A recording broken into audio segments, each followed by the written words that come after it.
est-ce qu'on nous entend? On va demander à la régie. Ouais, mais pas fort. Pas très fort? Ah, Attends, c'est peut-être moi. est-ce qu'on nous entend bien? Peut-être pas? Non, oui. Ah, Super. on est bon? J'ai un second d'avoir un message de la régie. Ah, par contre, c'est en stéréo. On entend un dans l'oreille et l'autre dans l'autre. Ah,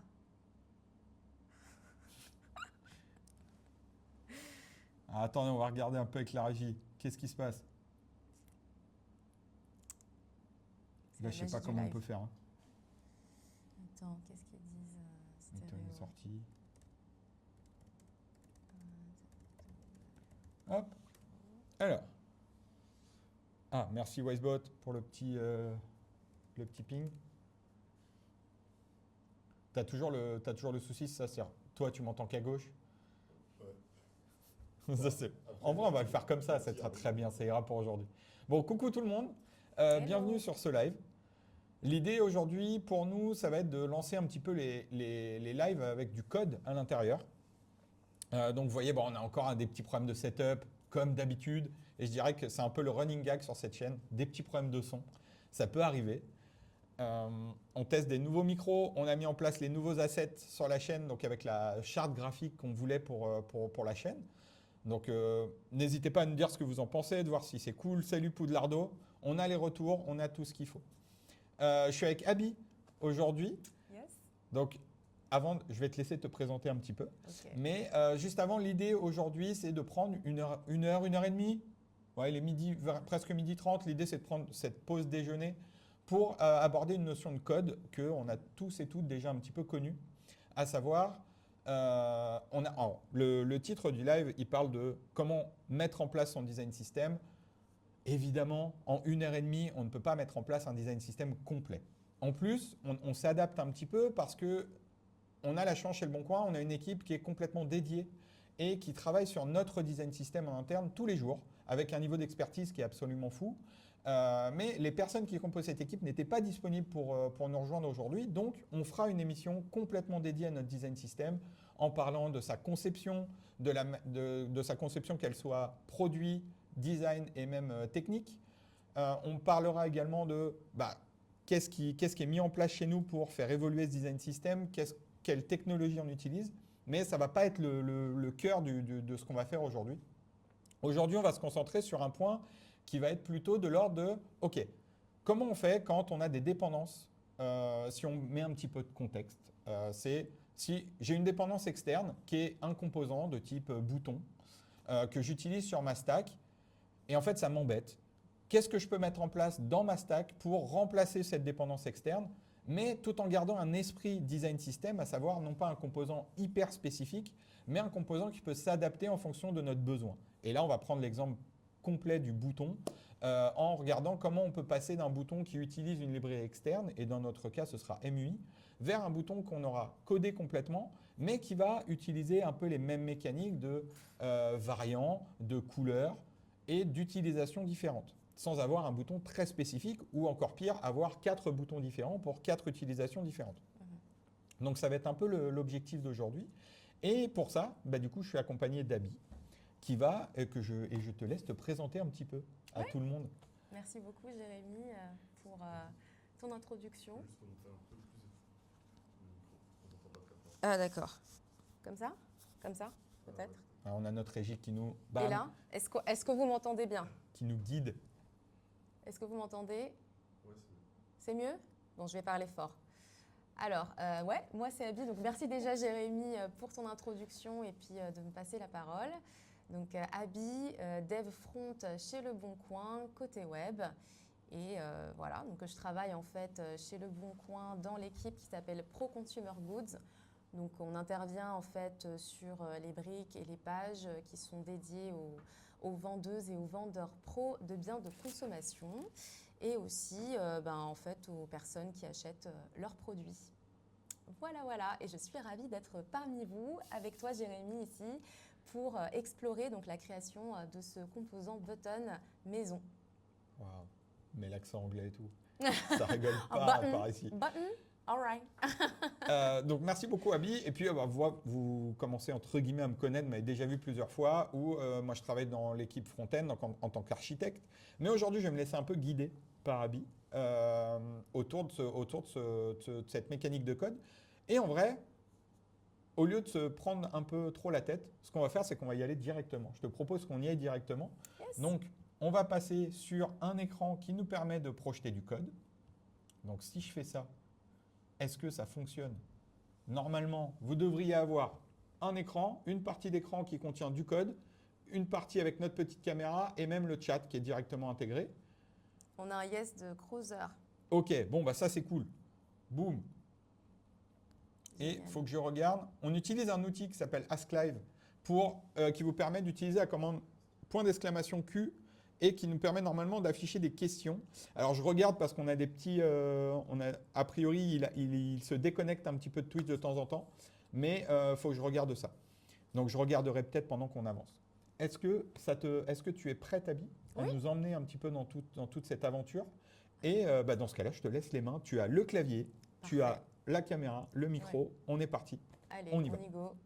Alors, comme vous pouvez le voir à l'écran, là, vous voyez plusieurs instantiations d'un button dans des couleurs, des styles différents. Et ces différents buttons, hein, comme vous l'expliquait Jérémy un peu plus tôt, viennent en fait d'un design system complètement externe et open source qui s'appelle MUI ou bien dans sa version longue Material UI.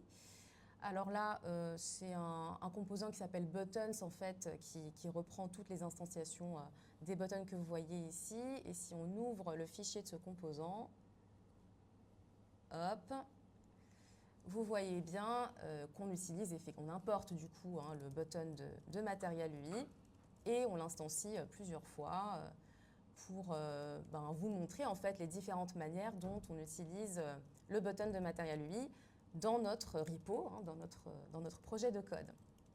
Et donc la problématique, c'est de pouvoir casser cette dépendance-là à, comme vous l'expliquez, donc du coup Jérémy, Material UI, pour pouvoir avoir notre propre composant bouton à nous et l'utiliser comme on le souhaite.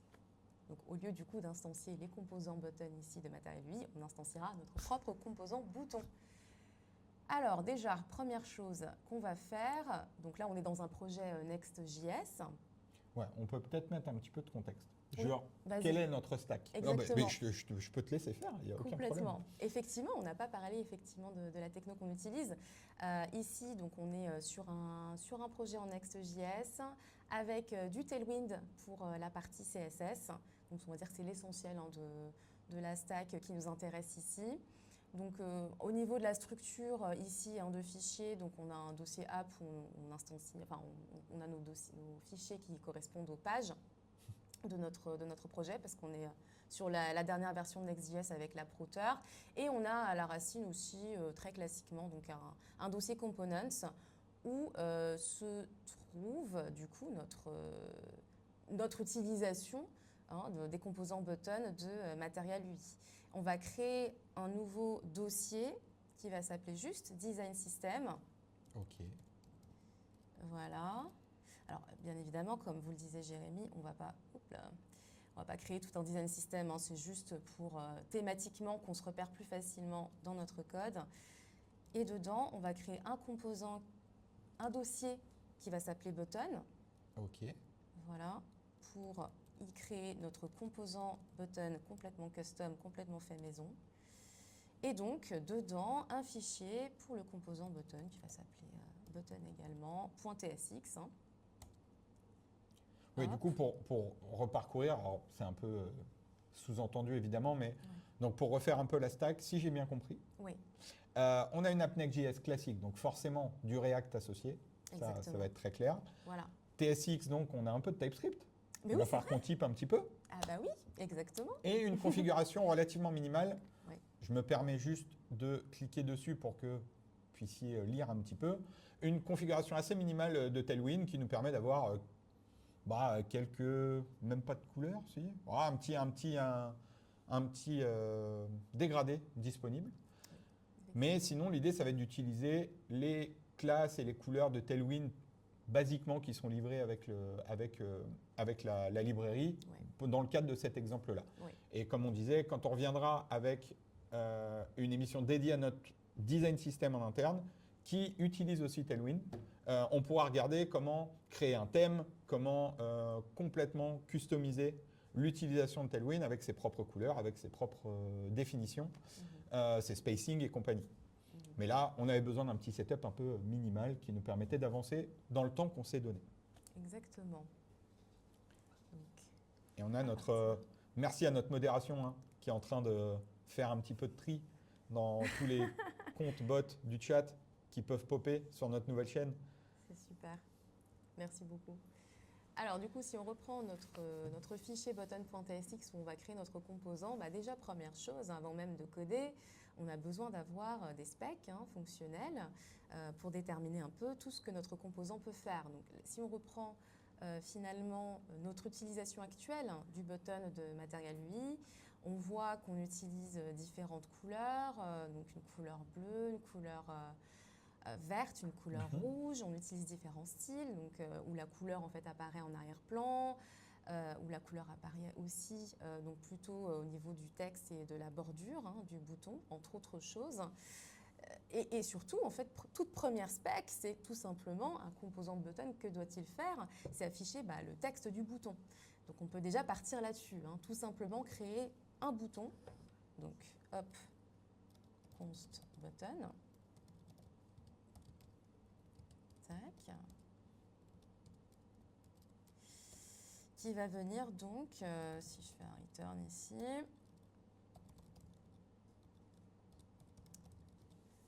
afficher ici entre les balises de notre élément button, notre composant button, un texte.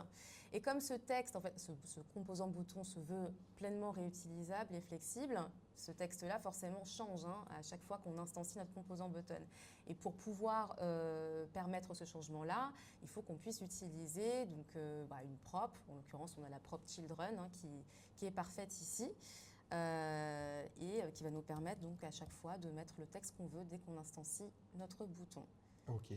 Voilà, donc on va mettre children ici. Je dois avouer, je suis un peu perturbé, je vois la régie qui rigole. Et je sais pas pourquoi, ça me stresse. Non mais ça me fait marrer. C'est notre voix qui est chelou ou c'est quoi?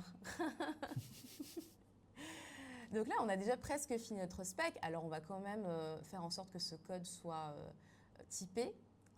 Puisqu'on utilise TypeScript pour le sécuriser davantage.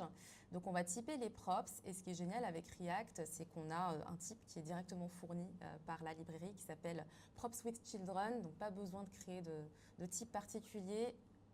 On va l'utiliser directement ici, props with children, vous voyez, elle nous est suggérée, on l'importe. Okay. Et bim, donc on a notre composant, notre première spec de prête, l'affichage du texte d'un bouton entre les balises pour vraiment mimer finalement la manière dont on créerait un bouton HTML, quoi. Et on exporte notre button. On peut aussi, pour en fait raccourcir un peu les chemins d'import, créer un fichier qui va s'appeler index.tsx ici et on va réexporter notre bouton là, tac. From, tac, voilà. Est-ce que je peux me permettre de demander pourquoi on fait ça? Pour avoir un chemin d'import de notre bouton qui sera... alors, pour deux choses déjà. Pourquoi j'ai appelé le fichier du composant button alors qu'il est dans un dossier qui s'appelle déjà button? On pourrait penser que c'est redondant. Parce qu'en fait, le dossier button peut comprendre différents fichiers, des fichiers de test par exemple. Si vous n'utilisez pas Tailwind, il peut aussi comprendre un fichier de style. Et donc, appeler votre fichier de composant button vraiment par son nom, ça vous permet de l'identifier beaucoup plus facilement parmi tous les fichiers que peut comprendre ce dossier button. Par contre, le problème, c'est qu'effectivement, ça vous donnerait un chemin d'import comme ça, quoi. Components/button/button. Et vous savez bien, nous, on déteste la redondance dans le code.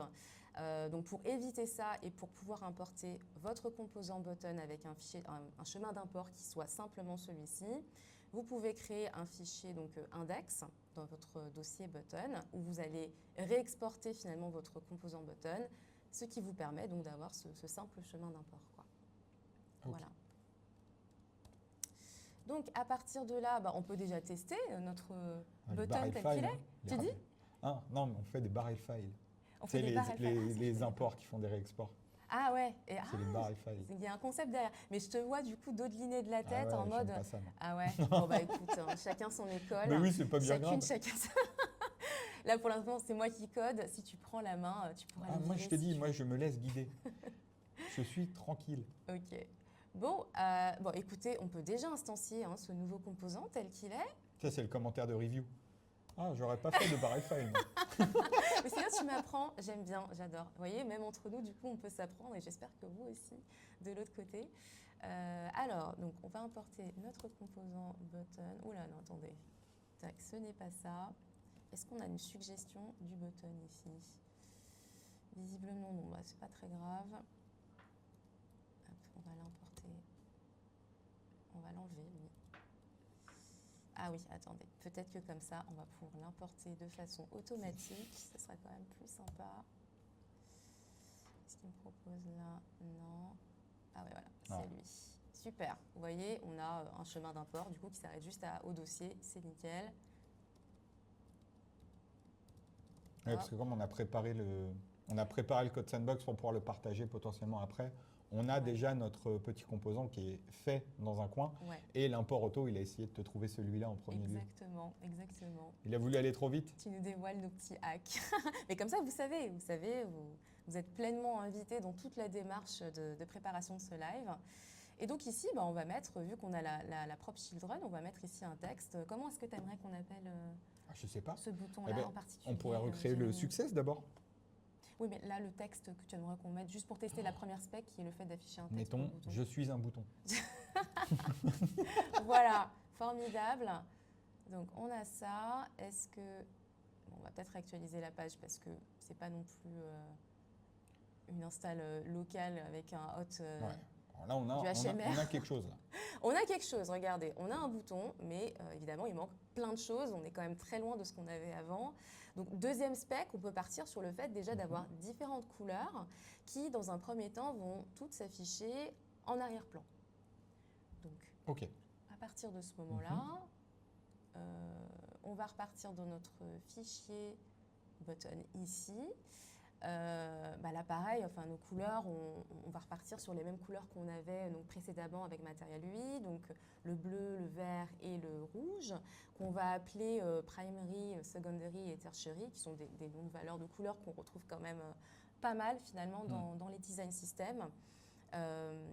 Et donc, comme là aussi, c'est modulable, ça change d'une instanciation à l'autre du button, ça veut dire qu'on va récupérer la couleur via les props, de la même manière que le texte. Donc on va déjà créer une prop qui va s'appeler color. Et tout de suite, on va revoir le typage de nos props, du composant button, étant donné qu'on a cette prop color en plus. Donc on va créer un type ici, je sais pas moi.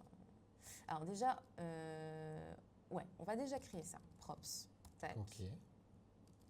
La couleur, on va dire donc du coup que ça va être soit primary, comme on a déterminé, soit secondary, soit tertiary. Peut-être qu'on peut. Ouais. J'ai envie de te poser une question. Vas-y. Pourquoi du coup on n'utilise pas juste, je sais pas, les noms de couleurs? Ouais, Blue, en fait, green. ouais, tu sais quoi, moi aussi ça me dérange. C'est vraiment uniquement par conformisme, je dois le dire, que j'ai Pas proposé qu'on Je parte. peux essayer de dire quelque chose. Vas-y, je t'en prie. En gros, ça peut aider potentiellement si demain, en fait, utiliser des notions de type plus sémantique Ah oui. que très finalement dédié. Dire, utiliser couleur bleue, en fait, ça va être très bien, mais si demain la couleur principale de votre site change ou que vous souhaitez réutiliser ce composant dans un autre projet dans lequel la couleur principale, c'est pas bleu, soit vous allez devoir soit changer tous les noms partout et potentiellement changer les noms partout où vous allez l'utiliser, soit justement aller soit faire le hack qui peut être fait simplement, qui est de dire en fait je lis blue à une couleur qui n'est pas du bleu finalement. Soit il n'y a pas trop d'autres solutions, j'ai l'impression. Donc l'idée c'est d'utiliser plutôt des valeurs sémantiques telles que couleur primaire, couleur secondaire, couleur tertiaire et ainsi de suite. Il dit quoi quaternaire après? je ne sais plus. Je sais pas. Mais en tout cas, l'idée, c'est de définir des zones principales et selon les différents cas d'utilisation. Ça pourrait être aussi des noms qui sont liés à dans quel cadre on les utilise. De type, on pourrait avoir une couleur success qui pourrait être, j'ose imaginer un peu par défaut, je ne suis pas très expert là-dedans, mais potentiellement du vert. Oui, c'est vrai. Mais dans d'autres contextes, dans d'autres morceaux de thème, la couleur du succès sera associée à autre chose. Ou dans ce cas-là, on retrouve avec un élément plutôt contextuel versus un élément de valeur. Et c'est en ça qu'on fait un peu ce choix-là. C'est de dire, dans ce cadre-là, on va vous proposer plutôt d'utiliser des notions un peu sémantiques et contextuelles plutôt que des notions de valeur dans vos props. Ouais. Voilà. Bah écoute, merci beaucoup. Donc ça peut paraître un peu moins lisible ou un peu moins compréhensible, Oui, c'est mais vrai. ça peut aider sur justement cette phase de réutilisation. Mhm. C'est un peu ces aspects-là qu'on va retrouver, je pense, dans des approches justement un peu plus design system, ou voire même Complètement. dans des éléments où on peut se dire, justement, si on prend Tailwind, en vrai, tu peux définir tes palettes de couleurs. Mhm. Donc, en liant tout avec le nom de la couleur, si tu l'utilises sur 4 sites différents, bon, bah, en fait, à chaque Ouais. fois que tu vas dédier ton thème, il va falloir que potentiellement tu réaménages des choses. Donc, c'est pour ça qu'on a choisi cette approche-là, mais on en parlera Ouais. plus profondément une autre fois. Oui. Voilà. Vous avez l'explication complète, c'est super, et encore plus complète à venir. Donc là, on a le typage effectivement des Ouais. couleurs qui va s'accompagner du coup du typage aussi des children. Alors, je pourrais faire et children. En vrai, moi, j'aime bien extend, donc j'aime bien utiliser interface plutôt. Ah ouais Ouais, moi, je préfère Tu n'utilises faire pas ça. les petits crochets? Les crochets. Tu sais, par Comment ça exemple, je crois que props with children, alors je connais plus le mot exact, Ouais. mais en fait, par exemple, tu peux lui mettre un type props Ouais. ou interface, hein, comme tu veux. Et ici, props with children, après, tu mets le chevron, tu mets props et tu refermes le chevron. Parce qu'en fait, je crois que props ouais, with children, Comme je ça, crois ça qu'il peut utilise. se- Ah, je ne suis pas un crack en TypeScript, mais je Comme me demande si c'est pas un utility générique. type, tu veux dire Je me demande si c'est pas un générique. Et du Ah coup, bah en lui écoute. donnant ton interface de props, Comme ça, du alors coup je crois que c'est sais pas. l'inverse. Ah ouais, d'accord. Si Ouais, je me savais souviens pas. bien. Je savais pas du tout qu'on pouvait typer comme ça aussi. Attends, on va voir. Si ça se trouve, je dis n'importe quoi. Ce qui n'est pas impossible. Écoute, là, il râle pas. Hein, Mais, ah bah tiens, regarde, resurvole props with children, tu vois, regarde. En fait, le P égale unknown, c'est justement, en fait, l'espèce de trop générique. bien. Mais je suis pas sûr d'utiliser le bon terme, je suis désolé. S'il y a des experts ou des Non, mais expertes en si, c'est PS, ça. je suis chaud. Regarde, parce qu'on a Et le du P coup, à la et fin, voilà, l'espéruette. ça te fait Oui. D'accord. l'association. On C'est peut utiliser justement le l'argument. principe de ce type-là. D'accord. C'est de pouvoir se dire, tu Génial. peux utiliser ton propre typage de props. Ouais. Et React, en fait, grâce à ce type générique, Ouais. en gros, il va automatiquement ajouter le children. Tu n'as pas besoin de t'en soucier, de se dire, ah, est-ce que c'est un React Node, est-ce que c'est un React Element, etc., etc. Génial. Du coup, il te fait la complétion automatiquement. Ouais. Ah bah écoutez, c'est super. Comme ça, moi, j'allais m'embêter à faire un interface extends ou bien type props et un peu comme on voit ici finalement. Là, je sais pas si je peux, voilà. À la main, ce truc-là, cette syntaxe-là, finalement, j'allais la faire à la main, mais c'est super qu'on puisse utiliser les arguments de type et indiquer du coup nos propres customs directement en argument de props with children. C'est vraiment un super sucre syntaxique, on va dire ça comme ça. Ouais, et tu vois, et de la même manière, quand tu utilises ce genre de choses sur différents composants, Ouais. ça t'évite de devoir dupliquer des interfaces en mettant les et.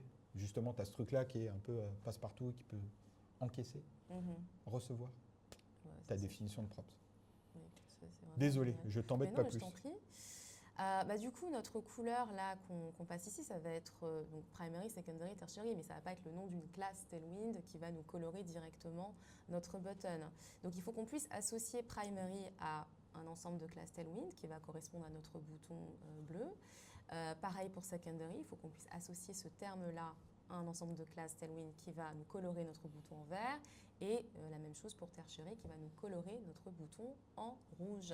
Et pour cela, le plus facile, c'est encore de créer un objet qu'on va appeler colors, tout simplement, pour l'instant, et qui va lier, du coup, chaque couleur à la bonne classe ou bonne classe Tailwind. Et là, donc, c'est assez simple. Oui, ok. Voilà, oui, je reprends l'idée. C'est Jérémy qui a eu cette idée-là. Je lui accorde la paternité de cette idée-là. Et je vais, comme je ne connais pas les classes par cœur là, de Tailwind, je vais tout simplement les recopier d'ici, de l'ordi que j'ai à côté. Donc primary, on a dit que ça serait blanc. bleu, pardon. Donc un background. Si vous ne connaissez pas la syntaxe de Tailwind, c'est honnêtement assez intuitif. Donc BG, il y a beaucoup de, comment on appelle ça, de diminutifs finalement, qui sont assez similaires aussi à ce qu'on retrouve directement en CSS pur, natif. Donc BG, comme on est dans la subtilité, c'est pas blue, j'avoue. c'est cyan, d'accord? Moi, franchement, tel un bourrin, 8000, j'aurais mis blue. Bref. Voilà, donc moi j'ai décidé de faire un peu plus, de vous surprendre hein, quand Non, même, mais parce que c'est aussi ça quand complètement même le raison. live. Et on va dire que, alors bon, la 600 c'est on va dire un niveau d'intensité hein, du blue, c'est un bleu assez affirmé, mais bon je vous en laisserai juge. Et puis on va dire que le texte il va paraître en blanc, voilà, Ok. sur ce fond bleu. Ensuite on a secondary. Donc là par contre, on va partir Du coup, ça sur m'amène un en suspense un fou. green. Je sais pas ce que tu Non, as ça- mis comme couleur. vert d'eau, mais je ne sais pas comment le dire en anglais, du coup on va passer sur un simple green. Pareil 600, hein, on fait vraiment ça simple. Et il me semble que là, il vaut mieux que ça apparaisse en noir. Bon, moi je ne suis pas du tout une designeuse, je ne suis pas une professionnelle des contrastes, mais il m'a semblé, je me rappelle lors des tests, que le noir s'affichait mieux. Et donc tertiary, beige green, non beige red du coup, 600. Et là on va partir sur un texte white. Là aussi, tac, donc comme ça on a vraiment tous les styles liés à chacune des variantes de notre bouton qui sont bien indiqués en valeur de chaque valeur de prop color quoi. Et donc on va pouvoir là associer, hop, pour l'instant on va le faire ici, hein. Après on verra pour Aucun la problème. suite. Mais en gros, en valeur de class name, donc là ce sont des classes, hein, donc on peut les mettre directement en valeur de class name. Ok. Tac, donc on utilise notre objet colors et il faudra pouvoir viser chaque ensemble de classes, ce qu'on fait grâce à la valeur en fait de la propre color, qui peut donc être soit primary, soit secondary, soit tertiary.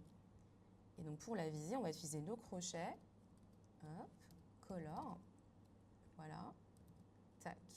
Et donc là, normalement, quand on instancie notre composant button en lui passant une prop qui s'appelle color, qui aura pour valeur soit primary, soit secondary, soit tertiary, on verra bien nos différentes variantes de button en bleu, en vert et en rouge. Donc là, on repart.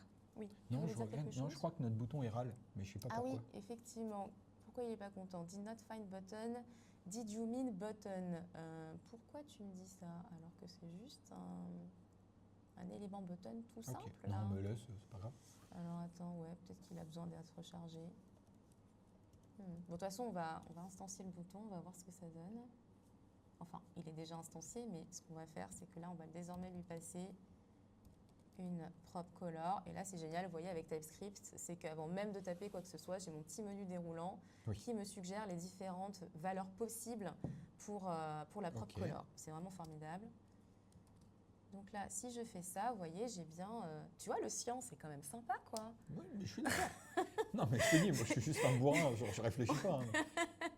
Alors, est-ce qu'on peut essayer de juste faire un petit truc dans notre bouton? C'est... Je regardais la vite fait, mais je me demande s'il ne faut pas qu'on mette le type bouton quand même. Ah mais oui, bien sûr. Oui, on a un certain nombre d'attributs normalement qui viennent avec ici. Lui, là, parce que, j'ai l'impression que sinon, lui, à un moment, il va râler. Bon, alors, ça fait partie des choses qui sont complétées par les navigateurs de manière hyper normale, mais allons jusqu'au bout. D'accord. Bon, dans ce cas, effectivement, hop, vous savez, button, voilà, encore une fois, TypeScript va récupérer aussi les types natifs et tout, c'est trop bien. On a 3 valeurs possibles pour le bouton button, reset, qu'on n'utilise jamais à l'heure actuelle, et submit quand c'est un bouton de formulaire, quoi. Alors qu'on devrait tellement le reset, parce qu'il fait tellement le boulot à notre place. Bah ouais. Dans un formulaire. Non, parce qu'en fait, je me demande si ça change des petites choses. C'est-à-dire, je me demande si ça applique les styles par défaut, du Navigo. Ah. J'ai pas l'impression, mais... Ouais, non, il n'y a pas vraiment... Bon, toujours est-il que là, notre bouton a bien donc du coup, les styles qui sont associés aux classes Tailwind ici, un background bleu et un texte en blanc. Trop bien. Si, pour le fun, on instancie un autre button... Ah non, mince, oui, forcément, si je rajoute rien, il va me virer mes parenthèses. J'allais dire, stylé, ce petit... Ouais, de quoi? Non, rien, petit move. Ça avait Ouais. mis les parenthèses, j'étais là, allez, stylé. Non, non. On n'en est pas encore à là. Mais ce qui est bien, c'est qu'on a Prettier là, qui est directement intégré, en l'occurrence, à l'éditeur en ligne, parce qu'on n'a pas du tout Prettier d'installer dans notre projet.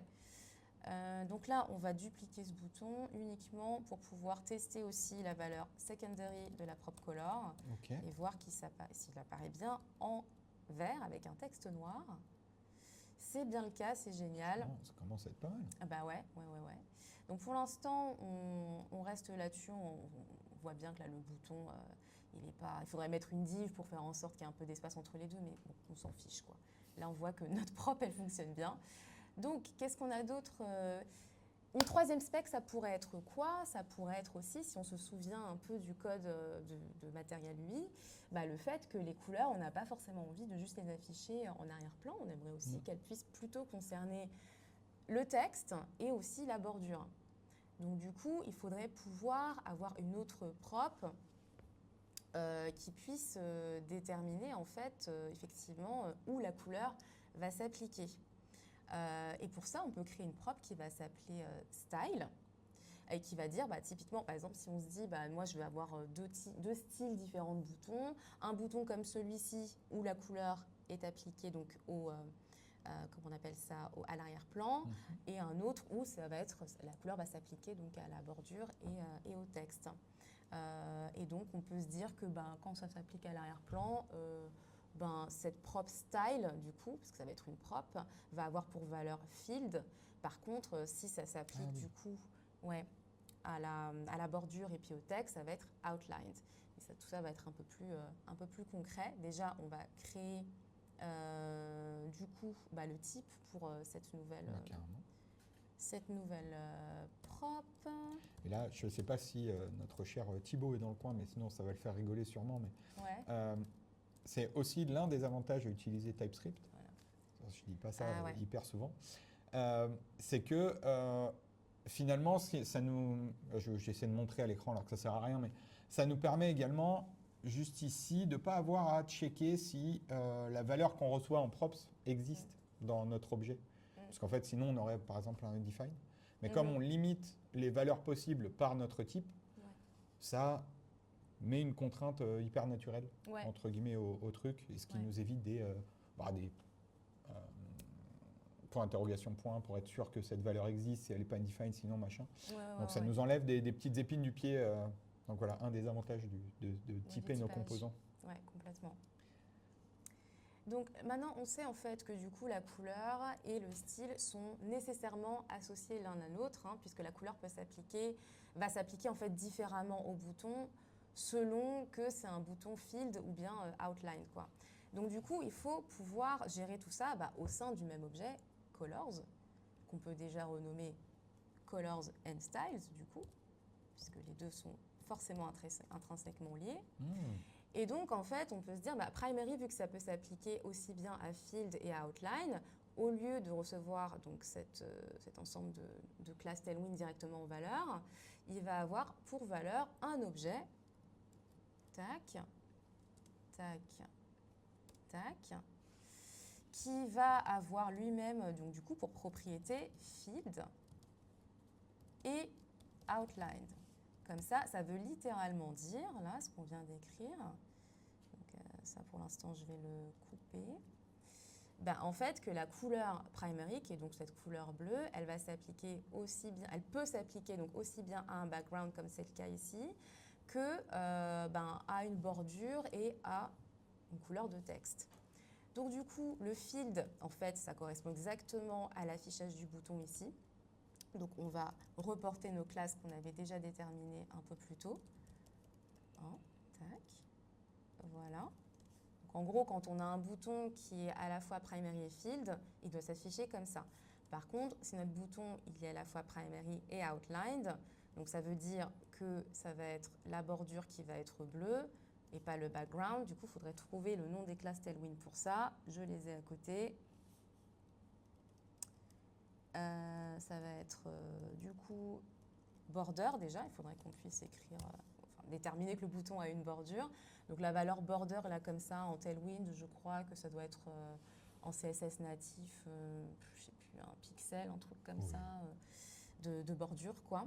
Et puis, donc la couleur de la bordure qui va être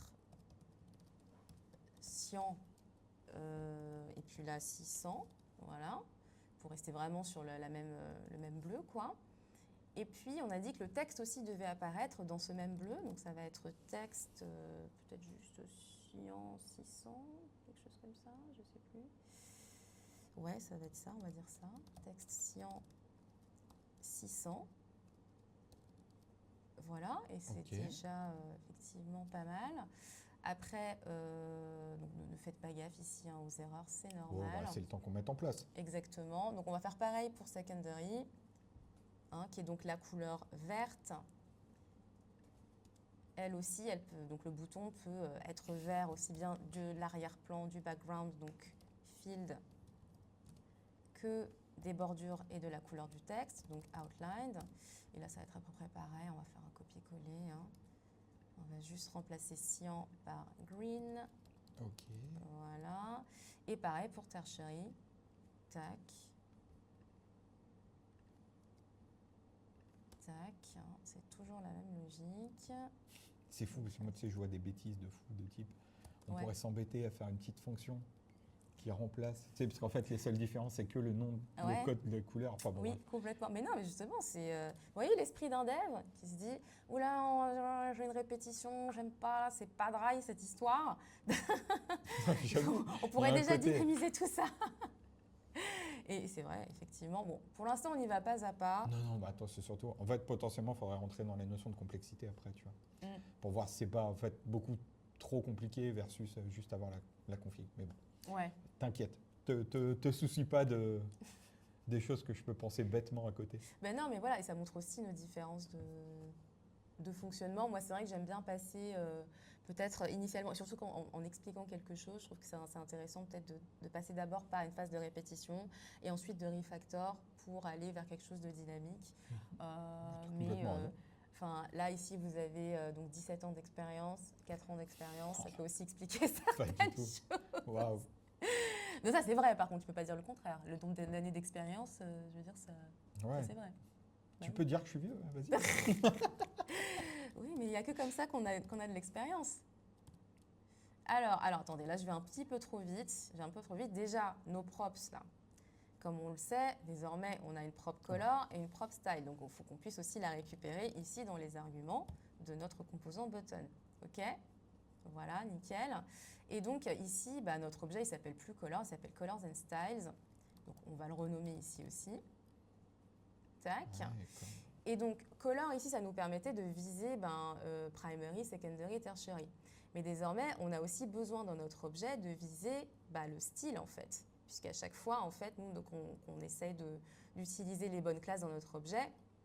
On va non seulement atteindre la couleur, mais aussi le style qui est soit fill, soit outline. Et ça, on peut le faire avec un autre crochet.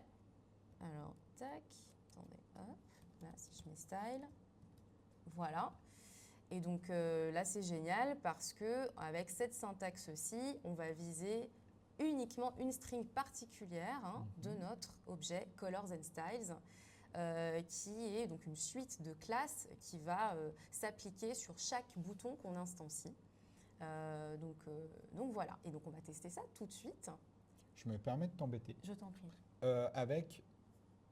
Moi, j'ai une question, moi, mais je te la poserai Vas-y. après. On a une question D'accord. de la part de quelqu'un Ah oui. dans le chat qui est Ouais. est-ce que la notion de field concerne toujours le background et outlined le border, ou est-ce que ça pourrait être le contraire? Qu'est-ce que tu en penses? Au niveau de la sémantique, du fait de choisir ces mots-là en particulier ou- Sûrement.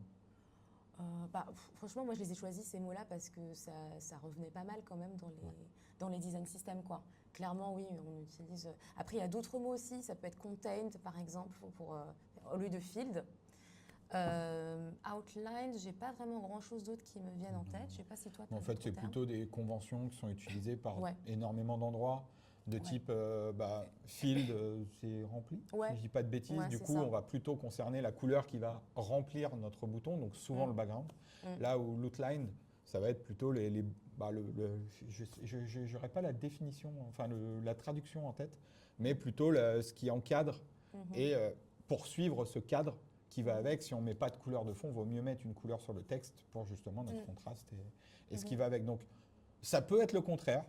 Si tu as envie de le... Ah ben, merci beaucoup Fusasaki qui me dit outline, c'est contour. Donc, du génial, coup, merci. ça marche bien. Ouais. Donc, tu peux évidemment définir le contraire, mais tu seras peut-être un petit peu en dehors d'une convention et dans une démarche de lisibilité de ton code et de compréhension assez naturelle des éléments, tu seras peut-être un petit peu dans le contraire, finalement, de ce qui se fait beaucoup sur le truc. Mais évidemment, tu peux définir un petit peu tout comme tu veux, si c'est ton projet, si c'est ta stack. N'hésite surtout pas. Non, excuse-moi. Et Voilà, j'avais une deuxième merci. question Oui, qui vas-y, je t'en vient prie. de moi. Ouais. Est-ce qu'on souhaiterait, par exemple, définir des valeurs par défaut de nos props? Oui, Parce que mais là, ça, par du exemple, coup, on voit c'est- finalement Ouais. qu'on n'a rien. C'est un truc qui arrive. Ouais. Bah voilà, je suis désolé. Bam, le mec qui met les deux pieds dedans. Mais c'est bien, ouais, l'esprit d'anticipation et puis le fait de s'assurer en fait que notre bouton ait bien toutes les specs qu'il faut pour avoir un bon affichage et un bon comportement, quoi. Donc là, on va déjà tester effectivement notre nouvelle prop qui s'appelle Style pour voir si on peut bien afficher à la fois des boutons avec une couleur d'arrière-plan et des boutons avec une couleur plutôt de bordure et de texte. Donc déjà, vous voyez là, on a notre bouton qui est surligné. TypeScript n'est pas content parce qu'il nous dit « Hey, dans nos instanciations actuelles de button, il manque la prop style ». Encore une fois, TypeScript toujours là pour nous sauver. Donc on va rajouter tout simplement sur les Sauver. composants existants. Nous sauver. Non, je vais troller un peu sur. Ah Enfin, bon, en tout cas, pour nous accompagner voilà, dans la rédaction du code un peu plus agréablement, je dirais. Et donc voilà, c'est génial. Là, on voit bien les différents styles possibles pour notre bouton. Field, la couleur en arrière-plan, et Outline, la couleur en bordure et en texte. C'est super. Donc là, on a déjà 3 specs. On a couvert 3 specs. Le bouton qui affiche un texte, le bouton qui affiche une couleur et le bouton qui affiche des styles différents. On pourrait imaginer effectivement, comme tu le disais tout juste là à l'instant Jérémy, parce que là regardez nos boutons, il y a des petits problèmes quand même, on n'a pas de padding, ils sont un peu tristounes. Voilà. Ça te travaille l'œil depuis genre 25 minutes là, je suis là. Il manque un truc là. Un petit peu de padding, un petit peu de margine là. Exactement. Donc on étouffe un peu là. On étouffe un peu et en plus de ça, nos boutons s'affichent uniquement sous la même shape, la même forme rectangulaire, alors que bien souvent quand même les boutons peuvent aussi apparaître avec des bords plus arrondis. Donc ce serait bien aussi de donner le choix aux utilisateurs et aux utilisatrices de nos boutons, hein, de l'afficher un peu de ces différentes manières-là. Et donc, il faudrait pouvoir déjà déterminer effectivement des styles de base et ensuite une autre prop qui va déterminer la forme du bouton. Donc là, ça fait quand même déjà pas mal de props différentes et en plus des props qui ici ne concernent pas la couleur et le style, hein. Donc, shape, c'est autre chose et puis le padding, c'est encore autre chose. Donc, on ne peut plus vraiment se contenter de notre objet. Ce serait pas mal de créer une fonction finalement pour injecter nos classes un peu plus facilement, déterminer un peu quelles classes doivent s'appliquer, etc. Avoir un peu plus la main là-dessus, quoi. Donc cette prop, elle peut être get styles, voilà, par exemple. Enfin, cette fonction, pardon, plutôt que prop. Elle peut elle peut être get styles. C'est déjà une première réflexion qu'on peut avoir, mais peut-être même qu'avant ça, non, si, on peut partir là-dessus. Et c'est dans getStyles qu'on va d'ailleurs déterminer aussi comment on appelle ça, les classes par défaut de notre composant de bouton. Donc des classes qui vont s'appliquer tout le temps. Le fait d'avoir un padding, par exemple, ça va s'appliquer absolument tout le temps. C'est pas quelque chose qui va être déterminé par les props. Donc on va l'appeler getStyles, hein, cette fonction, tac. Donc, j'ai pas vraiment typé les composants, les boutons, même ça pour l'instant, mais c'est pas très grave, hein. Oui, on pourrait imaginer assez facilement avoir un petit type qui va avec, sans aucun souci. On va plutôt se concentrer pour l'instant sur les specs et on s'est concentré aussi sur du typage, mais on va dire vraiment essentiel, le typage de props typiquement, qui apporte aussi énormément de valeur dans un premier temps. Donc, getStyle, effectivement, cette fonction, elle va récupérer en paramètres, du coup, les props. Donc pour l'instant, color et puis style. Voilà. Donc color, là par contre, il faudrait typer.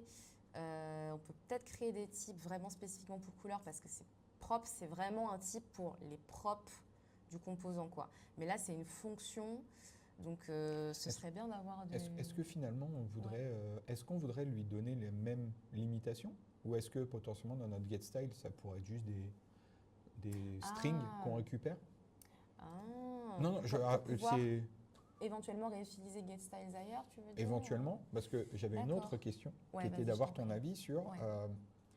finalement cette constante de color and styles et Ouais. cette fonction getStyles.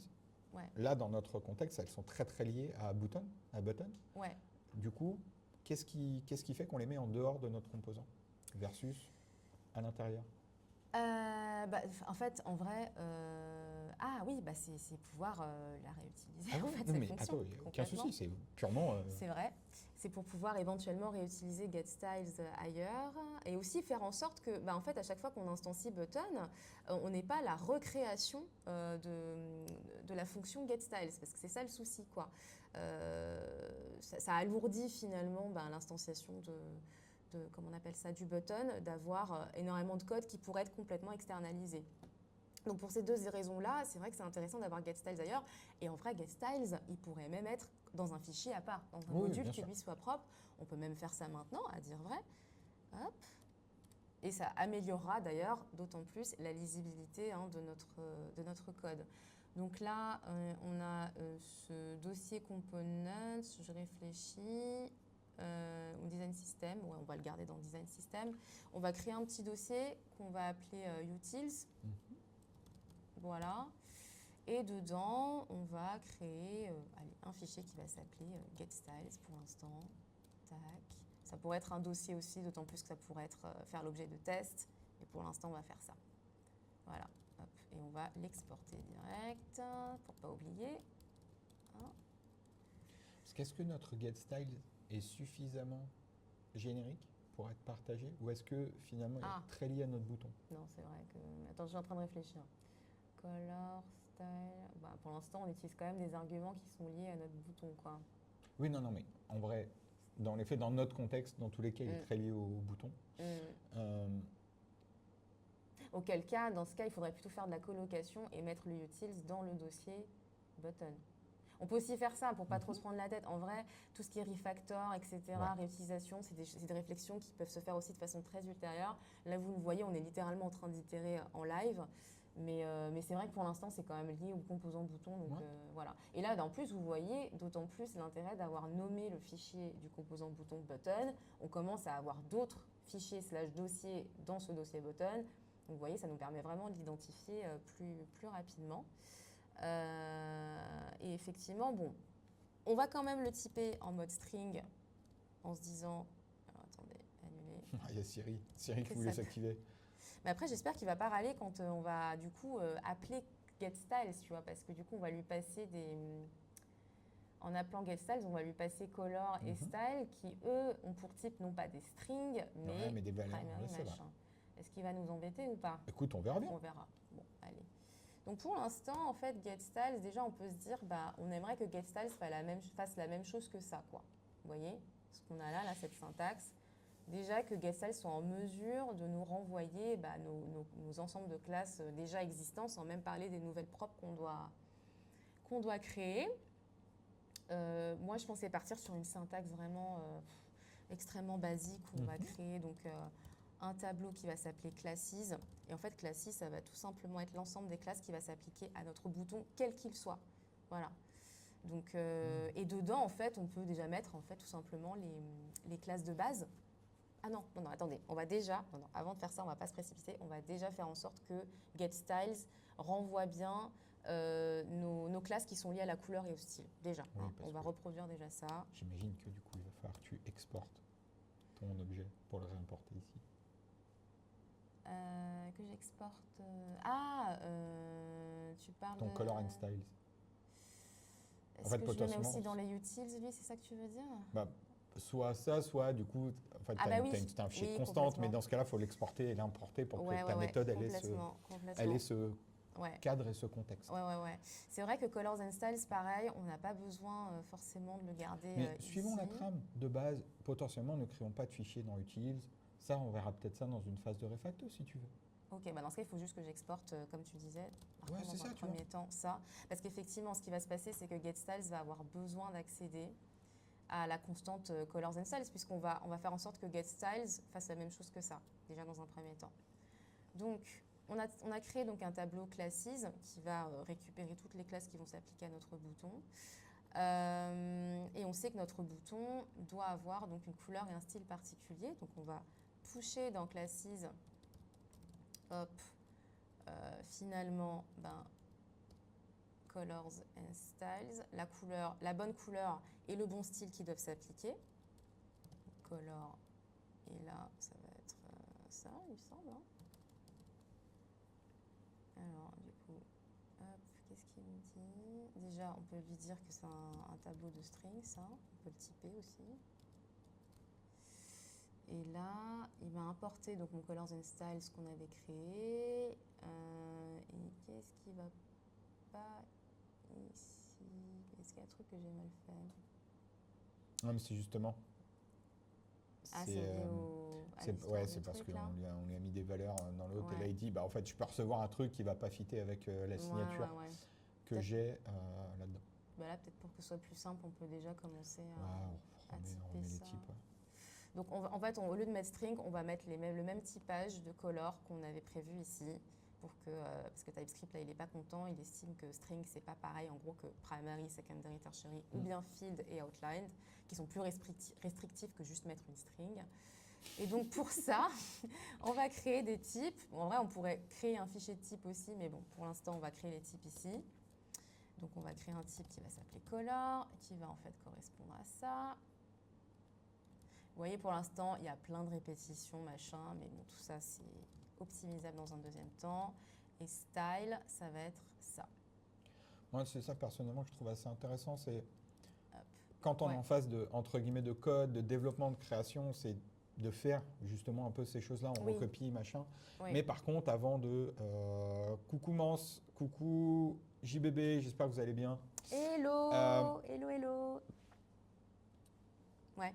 C'est justement d'avoir un peu ces répétitions, etc. Mais au moment où on va vouloir pusher, terminer, reprendre 5-10 minutes de relecture et de justement rationaliser certains aspects. Où là, oui, les types, en fait, ce qu'on fera, c'est qu'on va sûrement les mettre dans un fichier de type qu'on va exporter, qu'on va réutiliser à différents endroits pour éviter de les répéter, évidemment. Mais là, on est dans une phase un peu de création et on y va, donc évidemment, c'est cool, quoi. Ouais, effectivement. Ouais. Ça vous montre vraiment une démarche beaucoup plus naturelle, finalement, de création de code. Wow, quelle superbe commande dans le Ouais. chat. Boum. Oh, la régie au max. Ah ouais. Ah ouais, ça rigole pas ici. Ce que je vois, hein, franchement. On a droit à notre bio, à tout. C'est génial. Donc, en fait, du coup, ces types-là, on les utilise pour pouvoir typer nos paramètres color et styles. Et là, effectivement, vous voyez, TypeScript ne râle plus, puisque on utilise bien color and style comme il le prévoit. Et donc, pour l'instant, la classes, hein, c'est juste un tableau qui va du coup avoir une valeur pour l'instant qui va donc correspondre soit à ça, soit à ça, soit à ça, soit à ça. Sauf qu'en fait, nous, getStyles, en fait, en gros, on va l'appeler en valeur de className. Et className, il n'attend pas un tableau, il attend une string. Donc, il faudrait pouvoir transformer ce tableau classes en string. Et pour cela, il y a une méthode qui s'appelle join qui est très bien. Donc, on va retourner classes, transformer en string grâce à join. Et puis, je crois que... Attendez, je check juste un petit truc pour être sûr d'utiliser la bonne syntaxe. Oui, voilà. Oui, c'est ça. C'est bien ça. Donc, en gros, c'est quoi le truc? Parce qu'en fait, pour l'instant, notre tableau classes, il n'a qu'une seule valeur, comme je vous l'ai dit, qui correspond donc à chaque valeur ici. Mais en gros, l'idée, c'est quoi? C'est qu'il puisse avoir aussi d'autres valeurs qui vont correspondre à d'autres classes qu'on va appliquer à d'autres boutons, notamment les classes par défaut, le fait d'avoir un padding, etc. Et donc, comme il va y avoir différentes valeurs et qu'il faut qu'en fait, quand on transforme notre tableau en gros en string, chaque valeur du tableau doit être séparé en fait par quelque chose, quoi. Et donc cette séparation-là, on l'indique en argument de join. Nous, on a juste envie que ce soit un espace. Comme ça nous permet d'avoir un espace entre chaque classe Tailwind et que chaque classe Tailwind, du coup, s'applique bien à notre bouton. Donc là, pour l'instant, getStyles, on va l'appeler en remplacement donc, de colors and styles. Et pour vérifier aussi que getStyles fonctionne bien, voir si nos boutons ici s'affichent toujours très bien. Donc, on va commencer à écrire getStyles, voir si l'éditeur nous le suggère pour l'importer automatiquement. Oui, c'est Et super. après, j'aurai même une petite question pour t'embêter. Bien sûr. Alors, hop, Toujours. toujours, c'est génial. En fait, il est là pour ça, du coup, Jérémy. C'est pour le challenge. Surtout, mettez plein de pouces, mettez que vous likez et tout, parce que moi, derrière, après, je suis évaluée. Hein. T'imagines la violence? Allez, boum, ça part. C'est un test pour moi, Waouh. ce Oh là là, ce la live. pression de ouf. T'imagines, tout est parfait. Non, non. Alors, d'abord, on teste que donc, Ouais. nos composants boutons s'affichent toujours de la même manière. C'est génial, vous voyez, grâce donc, à cette fonction qui va nous permettre d'appliquer plein de styles différents beaucoup plus facilement. Et je suis prête à écouter ta question, Jérémy. Vas-y. Qu'est-ce qui fait que tu utilises un tableau dans getStyles versus, par exemple, un... Alors, je vais développer. Hein. Ouais. Une, je sais pas comment on dit, les template string, là, les backticks. Là. Ah oui, parce que la lisibilité. Ok. Oui, c'était Parce que une finalement, première option. Ce qui va se passer, c'est que Ouais. dans tes classes par défaut, Mm. est-ce que tu vas mettre, par exemple, une classe égale une entrée dans le tableau? Mhm. Ah, Alors que quand on va aller chercher dans Color and Styles, on va en récupérer plusieurs d'un coup. peu importe en vrai de toute façon, parce que si par exemple j'ai une string qui va comprendre différentes classes, la string elle sera déjà formatée correctement, comme finalement ce qu'on a dans Colors and Styles. On a déjà des espaces entre chacune des classes Tailwind. Donc, en gros, ma classe par défaut, si par exemple je vais mettre n'importe quoi, c'est même pas des vraies classes Tailwind. Hein, mais si par exemple je me dis, moi par défaut, je veux que mon bouton il ait un padding et je veux que mon bouton il ait un quoi d'autre. Oui, non mais t'inquiète. J'en sais rien, qu'est-ce qu'on pourrait avoir d'autre comme valeur par défaut, moi? Une width, à je sais pas quelle valeur, on s'en fout. Je peux aussi bien l'écrire avec cette syntaxe-là, le fait de passer par un tableau, etc. Je peux aussi bien donc écrire ma classe liée au padding et ma classe liée à la width comme ça, dans deux valeurs distinctes du tableau, qu'en une seule string où en fait mes deux classes Tailwind sont séparées par un espace. Et en finalité, dans mon code, tel qu'il sera généré dans le DOM, j'aurai exactement la même chose qui sera écrite, quoi. Donc, Non, mais tu vois, curiosité. Voilà. Mais oui, sinon, effectivement, on aurait pu utiliser les littéraux de gabarit. Voilà l'expression. Wow. Alors là, tu vois, boum, m'a fumé. Oh, je me souviens plus de ces trucs-là, moi. Il faut se replonger dans MDN en français. T'avais le terme en anglais, mais you're too c'est snob fini. for us, c'est ça? C'est fini. moi, English je crois. all the time? Ouais, on arrête le français, c'est fini. Non, mais oui, mais tu sais, c'est le genre de truc que tu utilises tout le temps, mais dont tu te souviens pas trop du nom. Ouais. Mais voilà, c'était juste une curiosité. Hein, je te dis, D'accord. c'est comme tout, c'est-à-dire que ça va être un peu les préférences, quoi. Ouais, exactement. Finalement, c'est un peu comme le bleu et le cyan 600, quoi. Ouais, là, attention aux designers parce qu'ils peuvent te taper sur les doigts. Hein. Là-dessus, parce que là, il y a vraiment. Là, autant littéraux de gabarit ou bien tableau, ça produira le même résultat en définitive. Mais le cyan et le bleu, excuse-moi, Aucun on problème. passe d'un monde à l'autre, là, quand même. Hein. C'est vrai. Mais oui, c'est vrai, on aurait pu utiliser donc les fameux string templates, littéraux de gabarit, comme vous voulez, comme ça, plutôt que des tableaux. Mais honnêtement, moi déjà, j'ai un mal fou toujours à les écrire. Je trouve qu'il n'y a aucune accessibilité dans le fait d'écrire ça, en tout cas avec un clavier, quoi. Je pense vraiment que WCAG devrait se pencher sur ce cas et interdire l'utilisation de cette syntaxe. Oui, tu as des avis très tranchés là, sur ça. C'est-à-dire qu'on est sur interdire. Au-delà de peut-être, je sais pas, améliorer, c'est allez, ça part. Donc oui, on aurait pu faire un truc effectivement comme ça, où là, on aurait eu la partie dynamique du coup de nos classes comme ça, et puis nos classes du coup, qui elles sont fixes comme ça, un truc comme ça. Mais moi je trouve que ça, j'arrive pas à lire, quoi. D'autant plus qu'on va avoir d'autres classes dynamiques qui vont venir. Donc vous imaginez le schmilblick. Alors on pourrait stocker ces classes-là dans différentes constantes, etc. Mais bon, et puis après les associer, les concaténer par la suite. Mais la simple idée de savoir qu'il y aura en définitive des littéraux de gabarit, moi, Oui, mais c'est ça, voilà, c'est plus ça la problématique, j'ai c'est pas l'impression. possible. Voilà, donc Mais en vrai, t'inquiète, il n'y a pas de souci. je préfère faire un truc comme ça, même si on aura des ifs, des machins, parce qu'en fait, du coup, on va avoir, vous allez le voir par la suite, des arguments en plus qui vont, eux, s'appliquer de façon conditionnelle. Je préfère un code plus long, plus machin, mais plus facile à lire selon moi. Enfin bref, donc du coup, on va passer du coup, au spec suivante, qui est donc le fait de, dans un premier temps, d'avoir des classes par défaut qui vont Allez. s'appliquer en tout temps. Donc là, en fait, on peut les mettre directement en valeur de notre tableau dès la déclaration de la constante classise. Hein. Ouais. Donc Allez, ça un petit va padding là. être un petit padding, je sais pas, on va le mettre à 4 pour l'instant. Donc ça, c'est une syntaxe vraiment de Tailwind, c'est une classe Tailwind, P-4 qui doit correspondre à un padding d'une valeur de, je sais plus, peut-être 10 pixels, j'en sais rien.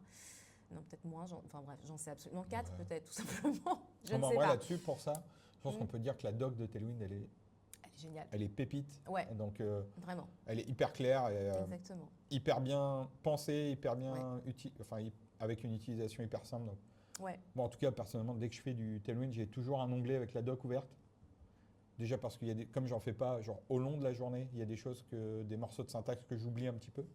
Ouais. Parce que c'est assez intuitif, mais des fois, il faut juste se souvenir du petit mot-clé qui va avec ou ce genre de choses exactement. qui sont pas forcément aussi simples que Flex, par exemple. Ouais, Qui est celui-là qui est bon, c'est cool. ouais, Mais il y en a Ouais, des ouais. fois, c'est un petit peu plus particulier. Ouais. Mais voilà, toujours avoir la doc avec et c'est vraiment charmé. Merci beaucoup Yedrop pour le lien dans le chat. merci les drops. Et là, je vois que d'ailleurs qu'on a une question de Aïcha qui demande donc, Ah oui, pour ça le s'est style. déconnecté. Ah oui. Ah bah voilà, les aléas du live. Je vais embêter. J'embêterai Chris. Alors, pour le Vas-y. style et le design de façon générale, vous voulez appliquer le design Spark pour ce live ou juste un exemple sur les boutons Ben justement, le design Spark, on en parlera dans un live qui est complètement dédié à notre design system complet. Mais là, c'est juste un exemple sur les boutons aujourd'hui. Tranquille. Voilà. De toute façon, là, je vais faire un peu le timekeeper. Oui, il est 13h30. Donc Ouais. voilà, j'étais sûr que tu allais réagir comme ça. Bah oui. Donc on pourra déborder un petit peu, mais on va essayer de rester dans le cadre parce qu'on sait que potentiellement des gens qui regardent vont après retourner travailler. Donc, Exactement. on va essayer de pas trop déborder. Voilà. Donc, Donc classe on par était à défaut. notre padding. Ouais. Voilà, notre padding. Bah, vous voyez, c'est génial. On a juste eu à mettre ici une petite classe Tailwind et puis ça s'est appliqué directement grâce au fait qu'on appelle getStyles en valeur de class name ici dans notre composant bouton. Et après, on avait dit... Il y en a un qui est plus grand que l'autre. Alors oui, ça c'est parce qu'il y a la bordure, du coup je pense... Oui, en fait ce qu'il faudrait faire, vous voyez ici, ça c'est plus grand qu'ici, c'est parce qu'en fait ici on a une bordure qui est appliquée et ici on n'en a pas. Ouais. Il faudrait faire en sorte que en fait, le composant button field, donc avec la couleur d'arrière-plan, ait aussi une bordure pour avoir la même taille finalement que les composants qui sont outline. On peut d'ailleurs corriger ça maintenant. Il suffirait ici de rajouter en fait ça, le fait qu'on ait aussi une bordure. C'est vraiment une question de taille, ça ne va pas changer grand chose, ça va juste faire en sorte que ça ait la même taille ici. Là pareil, donc en green.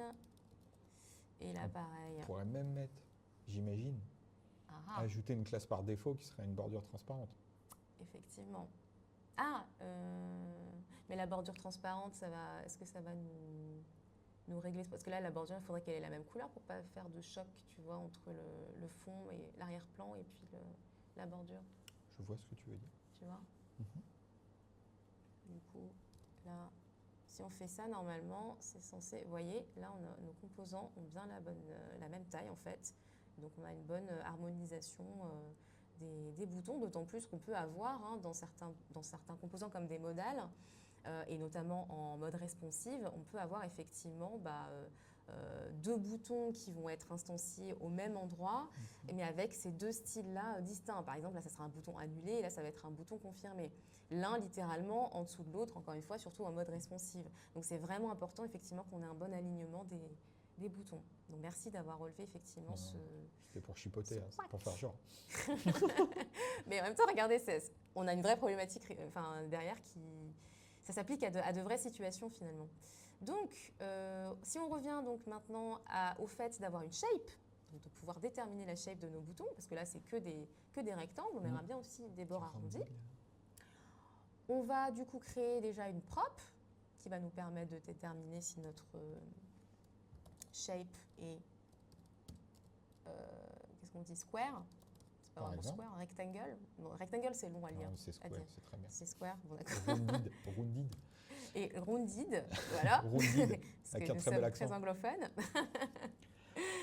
Voilà. Donc on va avoir cette prop-là qu'on va donc du coup aussi récupérer ici, hein, bien sûr. Shape, on a dit. Tac, tac, Et tac. pendant que tu avances, je vais me permettre de parler justement un peu de ce qui pourrait être propre ou ne pas être propre finalement, être un peu par défaut. Ouais.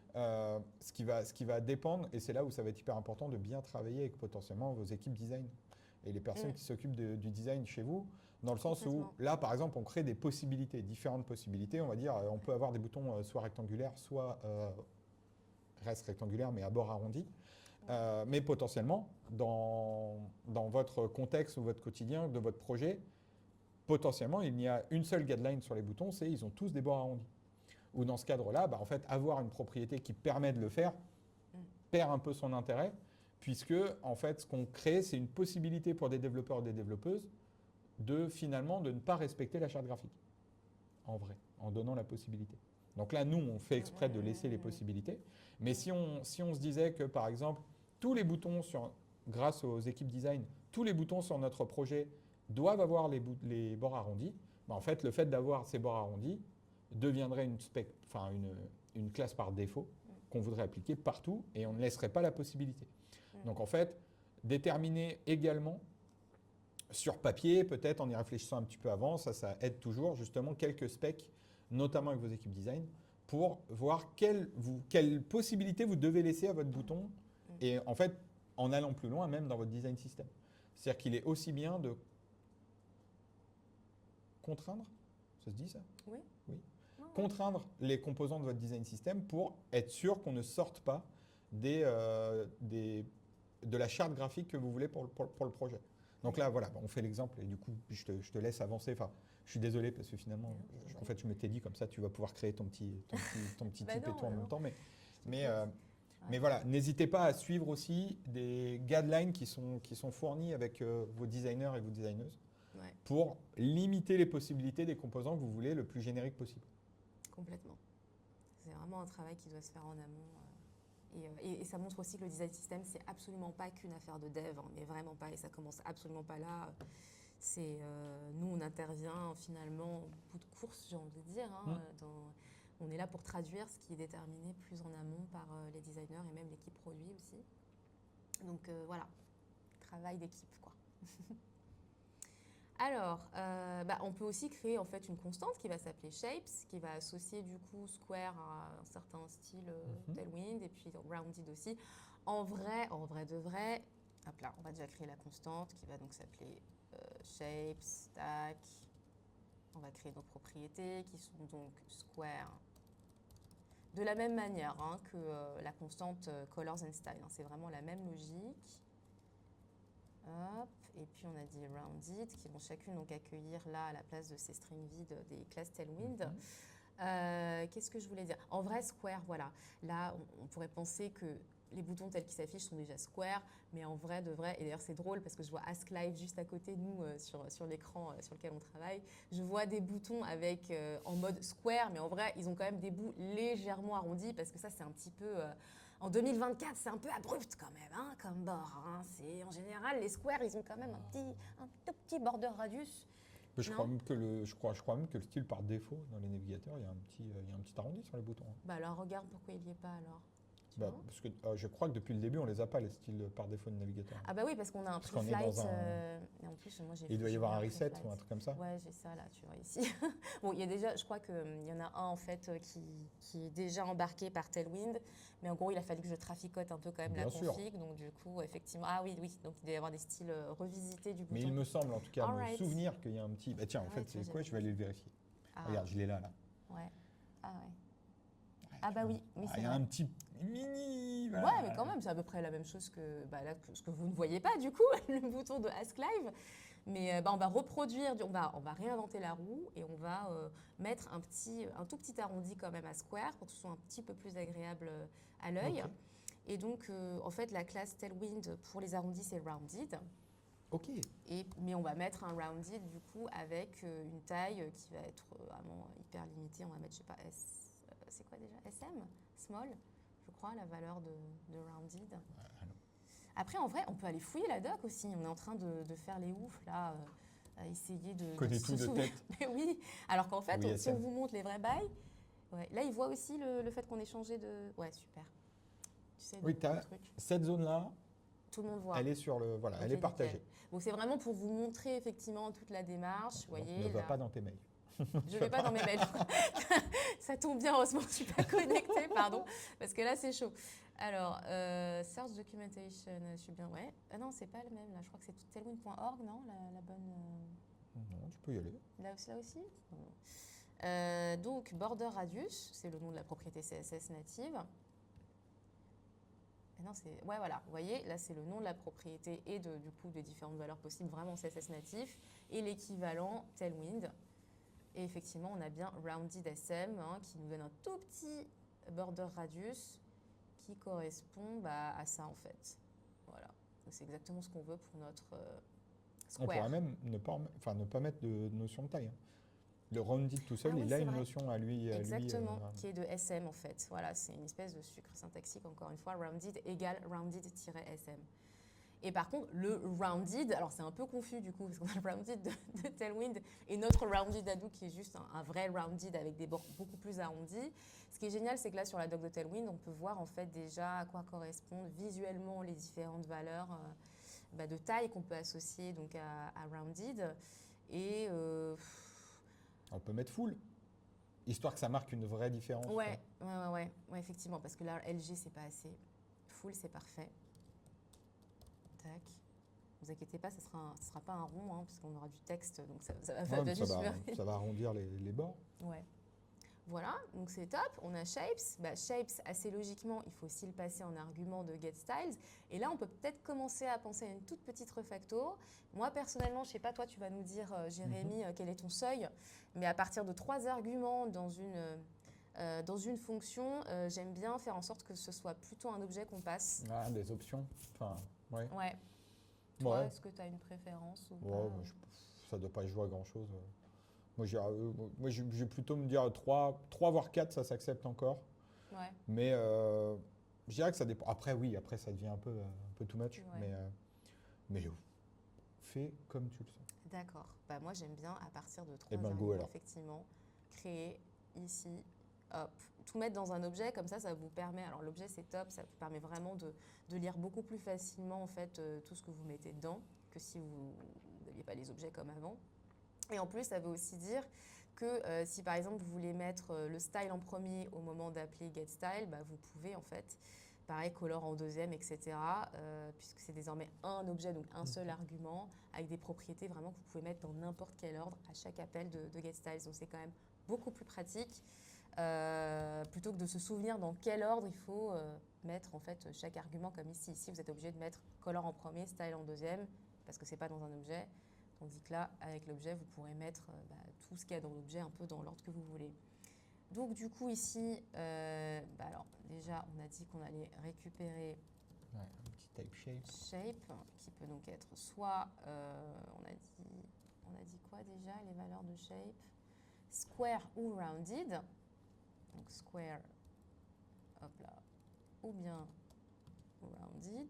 On est comment là niveau temps Il est 40. Il est 40, ok d'accord. Je pense que... Après ça, on va s'arrêter probablement, non Ah, peut-être, oui. Ouais. Après, je t'embêterai avec un autre truc, mais... Ah il faut bien. Et du coup, shape ici, ça va être shape. Et là, il râle, je pense qu'il râle parce qu'il se dit, tac. Il se dit, D'ailleurs, oui, il faut peut-être qu'on fasse juste gaffe et je vais lui demander la confirmation de la régie. Ouais, C'est juste sur le timing, ouais. parce que c'est vrai qu'on peut potentiellement déborder un peu, mais est-ce qu'on a la salle un peu plus tard? Non. C'est Donc- ça, on pourrait se faire dégager de la salle et ce serait marrant. Non, mais en plus, oui, je pense qu'on est sur une bonne durée. Non, mais on là. est bien, alors je pense qu'on est bien. Donc là, vous voyez, il me dit désormais que... Hello Sharonda. mes éléments ne sont pas utilisés et c'est marrant, je suis complètement paumée alors que c'est un truc hyper basique. Pourquoi il me dit que mes éléments là ne sont pas utilisés? Pourquoi il m'utilise pas? Ah, peut-être qu'il faut que je type cet objet? Est-ce que c'est ça qui l'embête? Attends, j'ai pas fait attention. Là, regarde, en fait, il me dit désormais que color, style n'est plus utilisé, tu vois. Enlève les types, je pense. Ah mais oui, je pense que c'est une question de type. Parce C'est que qu'en lui, il fait- n'est pas typé, oui, lui, là. oui, parce que, Il n'est pas content, non? en fait, tu as mis les types là, et comme quand Ah tu oui. déstructures, c'est en gros des trucs par défaut. Mais oui, complètement, merci. Oui. Super. Donc en fait, on va devoir créer un type pour notre objet qu'on vient de créer. C'est pour ça que c'est un peu relou de faire de la refacto avec TypeScript. Mais c'est pour notre bien, n'est-ce pas? Donc il faudrait juste... Non, t'es pas d'accord? Le mec, il veut rester au bout du... Franchement, on va créer un type pour getStyles, qui va être tout simple. Ça va être... attends, hop, record. Et oui, je pense que tu as Est-ce que raison, j'ai le Aïcha, on droit va de faire corriger ça ça. J'ai le droit de faire ça, non? Ah non, attends, il faut que je fasse color, style et shape. J'ai le droit de faire ça ou pas? Mais non, qu'est-ce que je fais? Oh, mais je fais n'importe quoi. Oh là là, et je sais même plus, je ne sais plus coder correctement. C'est un truc de fou. Color. Toi, c'est là l'avantage de l'expérience. Moi, j'ai jamais su. Du coup, c'est cool. Ah là là, je me mets dans la sauce. Voilà, hop. Enfin, bon bref. Get styles. Voilà, maintenant il est content. Hop, le typage est correct. Et donc on va lui dire que... juste ça, je crois. Hein. Ouais, je me demande si shape, t'as pas mis un S. Et c'est le retour. Alors, pas ici, mais dans Ah oui, l'autre. t'as raison.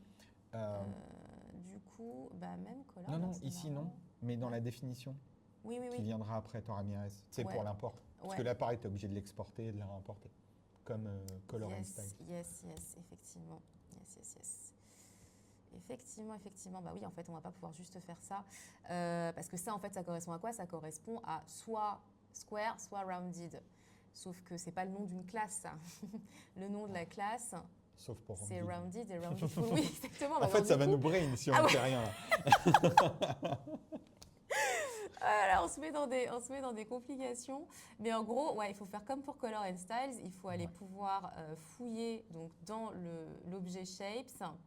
En fait, la bonne classe à appliquer donc en utilisant du coup la propriété square ou rounded qui va nous venir des props. Et donc, il faut qu'on importe Shapes. Donc, on va l'importer en l'écrivant directement, comme ça, puisqu'on vient de l'exporter. Tac, génial. Et on va viser la bonne classe Tailwind avec les crochets. Hop. Voilà, super. Ici, ça bug évidemment, puisque désormais notre composant bouton attend aussi une prop. Alors déjà, ici, ça ne va pas du tout, parce que désormais, ça, c'est un objet. Il n'y a plus rien qui va. Ouais. Ici, on va passer shape. Et là, style s'écrit comme ça. Tac. Voilà, là, ça va déjà mieux. Et d'ailleurs, c'est marrant, il s'en fiche du fait que je lui passe pas shape. Mais bon, c'est pas grave. On va repartir dans le fichier où on instancie nos boutons. Ici, et on va rajouter du coup la prop qui s'appelle shape. Donc, le premier bouton va s'afficher en mode rounded et le deuxième en mode square. Et on va voir si tous ces styles s'appliquent bien. Oui, Eh ben, ça a l'air. Youpi. Mini bord arrondi. Et c'est Ouais. celui-là, c'est là où je vais revenir un peu avec mon... Parce que tout à l'heure, je crois qu'on s'est juste mal compris, je pense. Ouais. Au travers des valeurs par défaut, Ouais. qui n'étaient pas forcément les classes par défaut, mais plus les valeurs de props par défaut qu'on peut utiliser. Ah Parce que là, oui. finalement, on Ah est bah oui. obligé de le définir. Oui, mais oui. On peut D'accord. aussi simplifier un petit peu la vie des développeurs et développeuses Complètement. en disant que, par exemple, par défaut, notre couleur sera la couleur primaire, Ouais. que notre style sera peut-être... Enfin, en fonction de, encore une fois, peut-être les boutons seront les plus utilisés, les variances de boutons seront Ouais. les plus utilisées Ouais. dans notre design. Et sachant que Children, en fait, on n'aura pas puisque c'est... On va plutôt mettre square, je crois. Parce que dans les faits, je crois que les vraies valeurs, on va dire, par défaut, qui reviennent finalement dans les composants Ah oui, je vois. boutons, c'est vrai que ça a tendance à être la couleur primary Mhm. assez logiquement, parce qu'effectivement, comme tu disais, c'est ce qu'on utilise le plus dans un site, quoi. Field, enfin, Ouais, j'ai l'impression que c'est quand même souvent Ouais, je des suis colores assez d'arrière-plan d'accord. aussi. Et je dirais square aussi pour la shape. Et comme ça nous permet, donc, dans le fichier où on instancie tous nos Ouais. boutons, De dire, il y en a un où potentiellement on n'a pas besoin de lui mettre.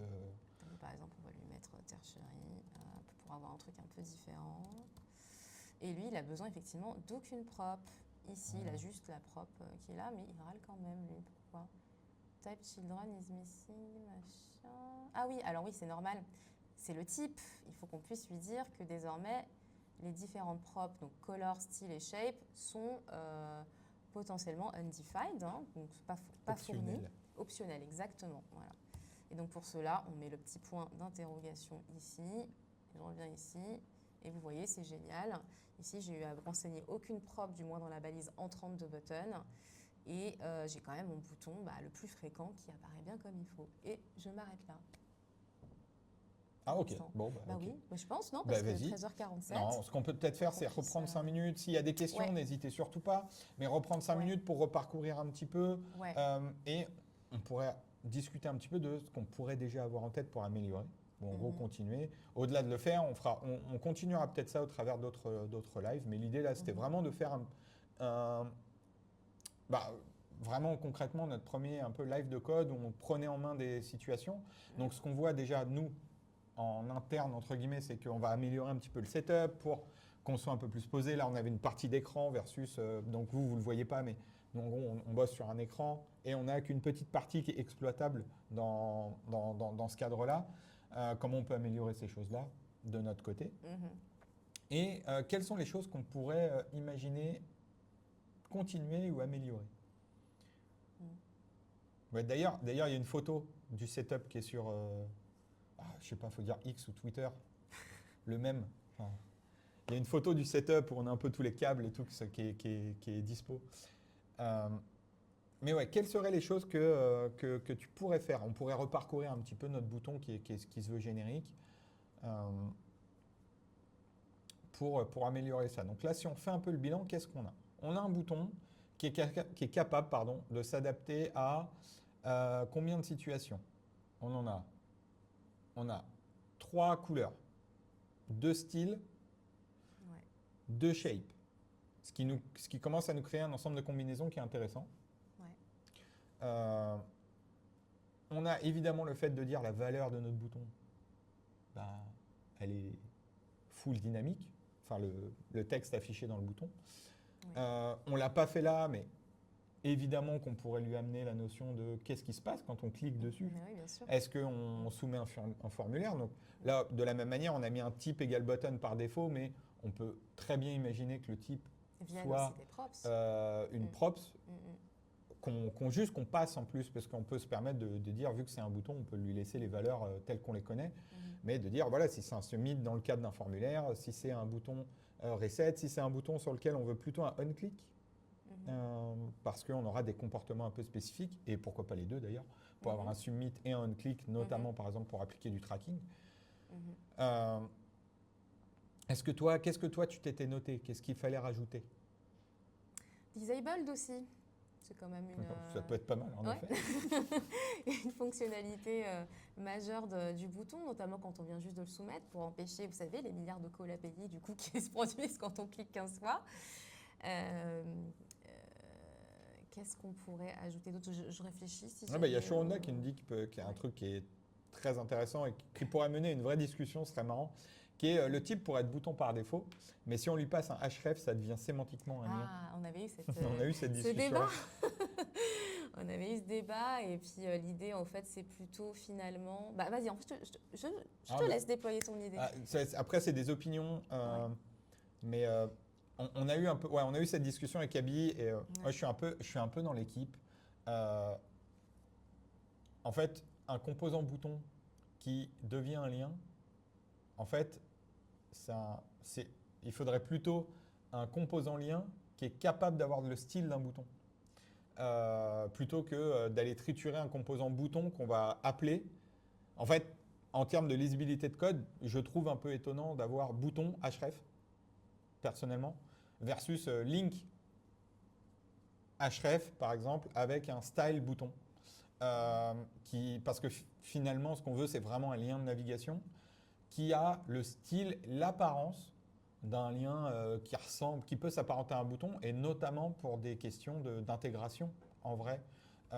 Typiquement dans un formulaire, si on veut un bouton quitter, qui est en fait un lien vers la page précédente ou quelque chose comme ça. Donc ouais, mais après, divergence d'opinion. Je crois qu'il y a une grande partie des design systems qui ont en fait un bouton as link ou une props as qui permet de le transformer en lien sémantiquement. Ouais. Donc, attends, je suis d'accord, tu m'as convaincu. Ouais, voilà, merci, au revoir. J'achète des actions. Mais- Et puis il y avait Aïcha aussi d'ailleurs qui avait eu la J'achète des gentillesse actions. de nous dire que Shape c'était avec un S. Merci Aïcha. oui, oui, mais ça, Effectivement. c'est ce qu'elle Ça, nous c'est avait cool. dit et Ah franchement, oui, c'était tout à chiant. l'heure. Ah oui, merci. Ça c'est top. C'est vraiment top de vous voir de faire ce live en fait ensemble quoi. C'est vraiment un exercice collaboratif et c'est super. Ouais, Et ce qu'on pourrait faire, alors du coup, je parle sous le contrôle de la régie, donc peut-être que je vais dire non, on va me faire des signes. Mais ce qu'on pourrait essayer de faire, c'est de faire une sorte de sondage également sur nos réseaux pour savoir quels seraient des sujets de live de code qui pourraient être intéressants, qui pourraient vous intéresser, que ce soit dans le cadre du front ou dans le cadre d'autres technologies. Typiquement, moi j'aimerais bien par exemple apprendre à monter un petit microservice en Go, donc plutôt du back-end, mais j'y connais pas grand-chose. Donc c'est un des sujets qu'on aimerait faire plus tard. Oh, la réactivité de la régie tout de suite qui met les réseaux sociaux, bam. Yes. Franchement, ça devient de plus en plus professionnel cette chaîne. j'adore. C'est abusé. Mais voilà, ça pourrait être intéressant de savoir aussi ce qui pourrait vous plaire et vous intéresser, parce que l'objectif de cette chaîne, finalement, c'est de partager ce qui est important pour nous chez Le Bon Coin, mais surtout ce qui peut intéresser d'autres personnes, que ce soit des développeurs, des développeuses, des entreprises également. Donc, on a les tables rondes où on va avoir pas mal de sujets qui arrivent. Je ne sais pas si on peut... allez, je me lance. Mais normalement, aux alentours du 12 juin, on devrait avoir une table ronde où on va discuter de personnes qui étaient développeurs ou développeuses et qui sont devenus des managers. Donc, parler de cette transition de métier, parce que finalement, on retrouve un peu des similitudes, mais il y a quand même un gap qui se crée potentiellement avec la question de plus toucher au code, de plus toucher au code, voire très peu. Donc, quand on passe un certain temps à être développeur ou développeuse, la transition ne doit pas forcément être toujours simple. Et ça me fait un peu rire parce que c'est un sujet auquel je pourrais participer pour une fois, au-delà d'animer. Ah bah oui. Je pourrais discuter un peu, j'ai un passif de manager. Donc voilà. Ouais. Toi, la régie se fout de ma gueule. Qu'est-ce que... Toi, ça a été Abby? Ouais, c'était top. T'as bien aimé? Ouais, j'ai vraiment kiffé. C'était super. Bah oui, c'est un passif parce que c'est plus le cas. Je suis plus manager. Ah oui, Voilà, c'est terminé. C'est- J'ai arrêté Ouais, les c'est bien, conneries. il a trouvé le bon créneau. Où il a un gros pouvoir sur le code, Ouah, mais sans avoir à manager. on va quoi. couper. Non, mais ouais, en tout cas, il y a ces sujets-là. On travaille aussi sur d'autres formats pour le mois de juin, des discussions notamment qui sont liées par exemple au Pride Month, qui pourraient être intéressantes, sur lesquelles on réfléchit aujourd'hui. Après, on aura sûrement une pause sur la période du mois de peut-être entre juillet et août, on aura sûrement un rythme qui sera un peu moins grand. Mais l'idée sera de reprendre à balle à la rentrée avec des formats justement réguliers, des rendez-vous réguliers qu'on pourrait prendre avec tout le monde. Donc voilà, le live, alors, quel silence des agneaux. Le live est sponsor par Le Bon Coin. En vrai, il n'est pas sponsor. C'est clairement la chaîne des équipes du technique, donc technique et produit du Bon Coin. Donc quand on entend Le Bon Coin Tech, finalement, Le Bon Coin Tech, c'est l'ensemble des équipes qui travaillent sur le produit Le Bon Coin, donc que ce soit les équipes design, les équipes produits, les équipes marketing, les équipes techniques, et même les équipes qui ne bossent pas finalement directement sur le produit, mais un peu qui composent notre société. Donc oui, c'est pas sponsorisé, c'est carrément nous, Le Bon Coin, la société en tant que telle, sur cette chaîne-là. Yes. Et il y a Shonda qui nous dit une conversation, pourquoi manager, c'est pas un futur pour les devs et qu'il existe d'autres opportunités. Oui, c'est pas... devenir manager n'est pas la seule opportunité quand on prend de l'expérience en tant que développeur. Donc ouais, ce sera également un sujet de cette table ronde. Donc voilà. Merci beaucoup. Merci à toutes et à tous. C'était vraiment top de faire ça avec vous et merci pour votre participation. Merci Jérémy. Merci à toi. Attends, c'est toi qui as tout fait. Hein. Moi, j'étais là tranquille, je posais 2-3 questions. Quand même, t'étais dedans, c'était du pair. C'était Mais, du pair en fait. Voilà, c'était ouais. un exercice de pair et même plus encore parce que vous étiez là avec nous. Donc ça c'est super et merci aussi à la régie d'avoir été là, nous avoir accompagnés pour le setup, la fidèle régie, hein. pour tout le suivi aussi, tout le travail pendant tout le live. Et voilà, à bientôt. Ben, merci beaucoup et puis n'hésitez pas, vous pouvez nous retrouver. Ah mais en vrai, Oui. j'ai pas fait. Voilà, le mec qui gère pas correctement. Regarde, boum. J'allais dire, vous pouvez nous retrouver. Les différents réseaux sont en dessous là, juste par là, je pense. Donc que ce soit LinkedIn, sur Twitter, sur Medium ou même sur YouTube, parce qu'en fait, ce qu'on va faire très certainement, c'est on va laisser évidemment le replay sur la chaîne, mais on va aussi l'uploader sur notre chaîne YouTube. Donc retrouvez-nous, suivez-nous. N'hésitez pas à suivre la chaîne aussi pour avoir les notifications quand on lancera de nouveaux lives. Et puis sinon, bon après-midi à toutes et tous. Merci encore Abby. Merci à toutes et à tous. Et à très vite. À très vite. Salut. Ciao.